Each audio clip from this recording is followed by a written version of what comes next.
Yenidən qurulmaqda olan Muğanlı İsmayıllı Qəbələ avtomobil yolunun üzərində su və yol ötürücü, həmçinin bir sıra körpülərin tikintisi davam edir. Belə körpülərdən biri də yolun 5-ci kilometrliyində inşa edilən uzunluğu 1200, eni 23, hündürlüyü 76 metr olan asma körpüdür. Hazırda körpünün dayaqlarının 9-unda işlər tam olaraq yekunlaşıb, digər 4 dayaqda isə son tamamlama işləri görülür.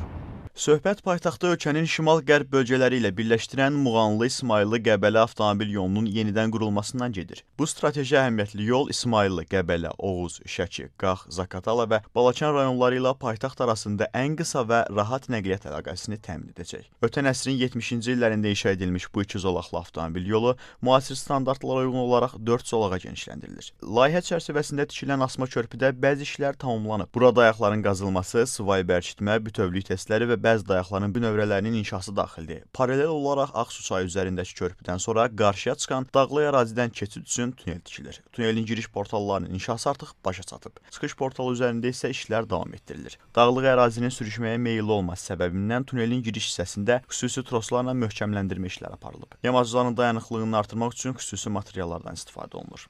Yeni yol istifadəyə verildikdən sonra paytaxtdan şimal-qərb bölgəsi istiqamətində hərəkət edən sürücülər Ağsuçay üzərindəki asma körpüdən çıxdıqdan sonra eni 9, uzunluğu 960 metr olan 4 zolaqlı tunelə daxil olacaqlar. Bu da imkan verəcək ki, sürücülər əvvəlki dolaylara girmədən mənzil başına rahat və tez çata bilsinlər. Yolun ilk 14 kilometr hissəsi geoloji baxımından ən çətin ərazilərdən keçdiyi üçün burada xüsusi möhkəmləndirmə tədbirləri görülür. 8 fərqli ərazidə ümumi uzunluğu 4 kilometr olan sıva istinad divarlarının və drenaj sistemlərinin tikintisi davam edir. Bu tədbirlər yolun uzun ömürlü və davamlı olması üçün vacibdir. Bakıdan şimal-qərb rayonlarına gedən ən qısa avtomobil yolu kimi bu magistralın yenidən qurulması regionun inkişafına böyük töhfə verəcək. Layihə Prezident İlham Əliyevin tapşırığına əsasən həyata keçirilir və yolun turizm, kənd təsərrüfatı və ticarət sahələrinə müsbət təsir göstərəcək.